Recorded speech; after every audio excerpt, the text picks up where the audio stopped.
Knowledge gain करने की कोई उम्र नहीं होती। हमें हर दिन ये कोशिश करनी चाहिए कि हम कुछ नई चीज़ें सीखें, नई चीज़ें जानें।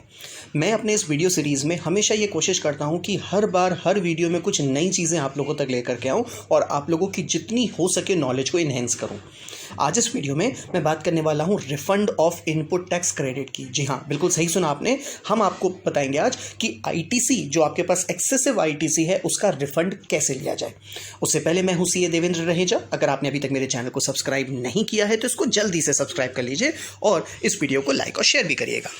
आइए आज डिस्कस करते हैं कि आखिर आप अपनी पड़ी हुई, आपके पास क्रेडिट में रखी हुई आईटीसी का रिफंड कैसे क्लेम कर सकते हो। ये कुछ नई बात नहीं है, मैं बहुत सिंपल तरीके से आपको बताने की कोशिश करता हूं।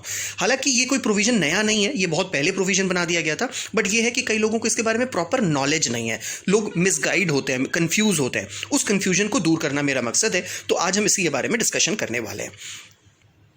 देखिए, लॉ के भाषा में अगर हम बात करें तो इसमें यह कहा जाता है कि accumulation of input tax credit happens when the tax paid on input is more than the output tax liability. जिसका मतलब क्या हो गया, आप जब भी कोई गुड्स खरीद करके लाते हो तो आप अपनी टैक्स लायबिलिटी पे करके आते हो, जिसको हम बोलते हैं इनपुट टैक्स। जब आप खरीद के आते हो, इनपुट होता है आपके पास गुड्स, तब आप टैक्स पे करके आते हो।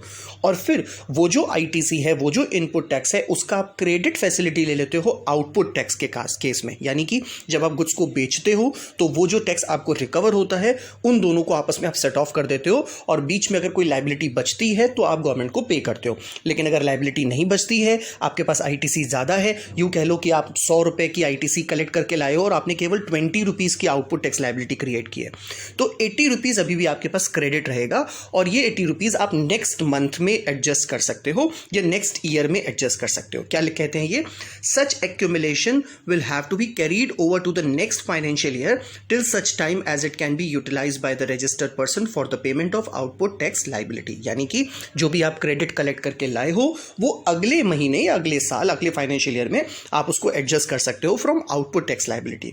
लेकिन मान लेते हैं कि फिर भी आप उसको एडजस्ट नहीं करवा पाते हो, यानी कि आपके पास इनपुट अभी ज्यादा रखा हुआ है और आउटपुट इतना नहीं हो पाता है कि आप उस इनपुट से एडजस्ट कर लो। तब उस केस में क्या होगा, बिल्कुल आपको मैं बताऊंगा कि उस केस में आप अपने इनपुट का रिफंड ले सकते हो। बट ये बात बहुत अच्छे से समझने की जरूरत है कि रिफंड आपको कब और कैसे मिलेगा, इस बात को भी अच्छे से समझते हैं। The GST law permits refund of unutilised ITC in 2 scenarios. ये बात आपको बहुत अच्छे से समझनी पड़ेगी। केवल 2 ही ऐसे सिनेरियो हैं जिसके बेसिस पे आपको रिफंड दिया जाएगा। आप यूं कह लो कि मेरे पास अगर आईटीसी पड़ी है तो हर कोई आईटीसी का रिफंड ले सकता है। Answer is no. केवल 2 ही सिचुएशंस ऐसी हैं जिस केस में आपको रिफंड की परमिशन दी जाएगी। वो 2 सिचुएशंस कौन कौन सी हैं? सबसे पहली है जीरो रेटेड सप्लाई। अब जीरो रेटेड सप्लाई क्या होता है, अब इस बात को समझेगा। फॉर एग्जांपल, आप कोई गुड्स लेकर के आ रहे हो, उसमें आपने टैक्स पे कर दिया, इनपुट टैक्स पे कर दिया। अब वो जो गुड्स आप लेकर के आए हो उसको आपने यूज किया है किसी ऐसी सप्लाई के लिए जो जीरो रेटेड है, यानी कि उस पे आपको कोई टैक्स नहीं पे करना पड़ता। तो आप तो टैक्स पे करके आए हो, बट जब आप बेचोगे तो बेचने पर आपको कोई टैक्स रिकवर नहीं करना है, तो इसको कहते हैं जीरो रेटेड सप्लाई। तो अगर कोई ऐसे गुड्स बेचते हो जिस पे टैक्स लायबिलिटी नहीं होती है, बट उसको बनाने के लिए कोई चीज आप खरीद के लाए हो, इनपुट लेके आए हो जिसमें आप टैक्स पे करके आए हो, तो वो जो इनपुट आप दे करके आए हो उस इनपुट का आपको रिफंड जरूर मिलेगा। वो रिफंड कैसे मिलेगा उसका फॉर्मूला भी हम आसानी से इसको समझाएंगे आपके इस वीडियो में।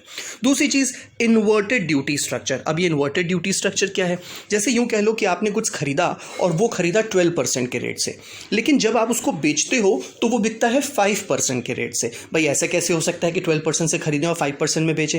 देखो, होता क्या है कि आप रॉ मटेरियल कलेक्ट करते हो, पता चला वो रॉ मटेरियल 12% की कैटेगरी में आता है, लेकिन जब उसको आप फिनिश गुड्स में कन्वर्ट करते हो और फिर आप उसको बेचते हो तो वो बिकता है 5% के रेट से। तो ये जो चेंज हो रहा है रेट का, 12% से खरीद रहे हो, 5% में बेच रहे हो, तो इसको बोलते हैं इन्वर्टेड ड्यूटी स्ट्रक्चर। यूजुअली ये चीजें मैन्युफैक्चरर के पास ज्यादा आकर करती है। अगर हम ट्रेडर की बात करें तो ट्रेडर के साथ ऐसा नहीं होता। यूजुअली क्या करता है, अगर वो 12% के रेट से लाया है तो 12% से ही बेच देता है। मैं यहां रिटेलर्स, होलसेलर्स और डिस्ट्रीब्यूटर्स की बात कर रहा हूं। लेकिन मैन्युफैक्चरर हो तो उसको इसका बेनिफिट इजीली मिल पाता है।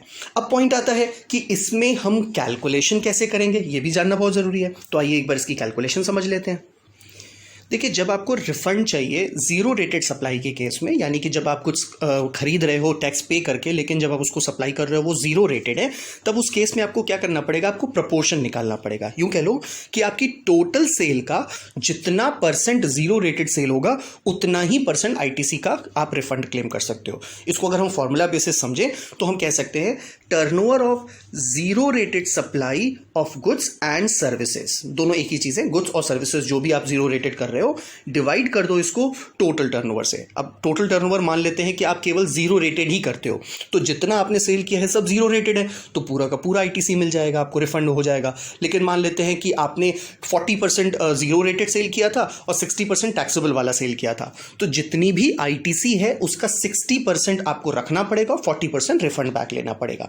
मीन्स टू से कि जितना परसेंट टोटल सेल में आप ज़ीरो रेटेड सेल करते हो उतना ही परसेंट आपको आईटीसी भी रिफंड मिलेगा। तो फॉर्मूला क्या हो गया, turnover of zero rated supply of goods plus turnover of zero rated supply of services multiply by net ITC divided by adjusted total turnover. ऐसा करने के बाद आपके पास जो भी अमाउंट आएगी आप उसके लिए रिफंड के लिए अप्लाई कर सकते हो और आपको रिफंड मिल जाएगा।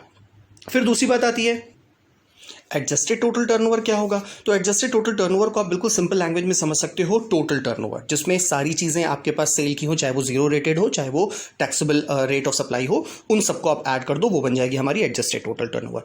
नेक्स्ट बात ये भी आती है कि इन्वर्टेड ड्यूटी स्ट्रक्चर में हमको कैसे रिफंड मिलेगा, क्या उसका भी कोई फॉर्मूला है? आंसर इज नो, उसका कोई फॉर्मूला नहीं है। आपको सिंपली अप्लाई करना होगा रिफंड के लिए, जो भी आपके पास क्रेडिट होगा वो आपको रिफंड बैक मिल जाएगा। एक और इंपॉर्टेंट बात है कि मान लेते हैं हमने रिफंड के लिए अप्लाई तो कर दिया, बट मुझे रिफंड कितने दिनों में मिल जाएगा? आंसर इज कि आपको 60 डेज के अंदर अंदर रिफंड मिल जाएगा। तो क्या इसकी कोई चेक या डीडी मिलेगी? आंसर इज नो, इसकी कोई चेक नहीं, इसकी कोई डीडी नहीं मिलेगी। ये आपके लिंक्ड बैंक अकाउंट में ट्रांसफर कर दिया जाएगा, यानी कि जो भी आपके इलेक्ट्रॉनिक क्रेडिट लेजर में चीज़ अमाउंट लिखा हुआ है उसमें से जितना पोर्शन आपने रिफंड क्लेम किया है उतना आपको रिफंड मिल जाएगा और वो आपके बैंक अकाउंट में चला जाएगा। एक बहुत अच्छी चीज़ ये है कि अगर 60 डेज के अंदर अंदर आपके अप्लाई करने से, रिफंड अप्लाई करने से 60 डेज के अंदर अंदर आपको ये रिफंड नहीं मिलता है, तब उस केस में गवर्नमेंट आपको इंटरेस्ट भी देती है और वो इंटरेस्ट के साथ आपके अकाउंट में क्रेडिट कर दिया जाएगा।